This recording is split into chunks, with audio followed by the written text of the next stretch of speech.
श्री स्वामी समर्थ. कुलदेवीचा दोष आणि त्यावर एक साधा पण अत्यंत प्रभावी असा उपाय, यावर मी काही दिवसांपूर्वी एक व्हिडिओ अपलोड केलेला. त्यातून माझ्या एक गोष्ट लक्षात आली की बऱ्याच लोकांना त्यांच्या कुलदेवीचं मूळ स्थान माहीत नसतं आणि काहींना त्यांची कुलदैवतच माहीत नसते. माहीत नसणं यात काही चूक नाही, कारण बऱ्याचदा आपण आपल्या दैनंदिन आयुष्यात इतके बिझी होतो की त्यातून वेळ काढून या गोष्टी जाणून घेता येत नाहीत. पण एक सांगू का, आपल्याला आपले कुलदेव आणि कुलदेवी माहीत असणं खूप गरजेचं असतं. कारण जसे आपले स्वतःचे आईवडील असतात, तसेच आपले कुलदेव आणि कुलदेवी हे आपल्या कुळाचे, घराण्याचे आईवडील असतात. मग त्यांचा मान त्यांच्यापर्यंत पोहोचायला नको का?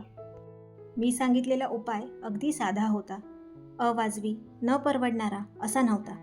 कारण जसं मी म्हटलं की आपले कुलदेव आणि कुलदेवी हे आपल्या घराण्याचे आईवडील असतात आणि आपल्या आईवडिलांना आपल्याकडून फक्त प्रेम आणि आपला थोडा वेळच तर हवा असतो ना. याहून जास्त महागडं असं ते आपल्याकडे कधीच काहीच मागत नाहीत.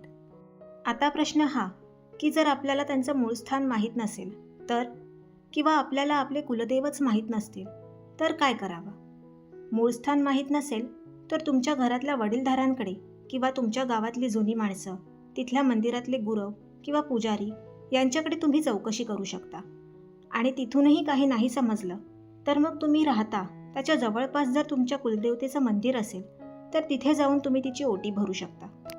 आणि जर तुम्हाला तुमचे कुलदेव कुलदेवीच माहीत नसतील तर रोज श्री कुलदेवताय नमः हा जप करत राहा.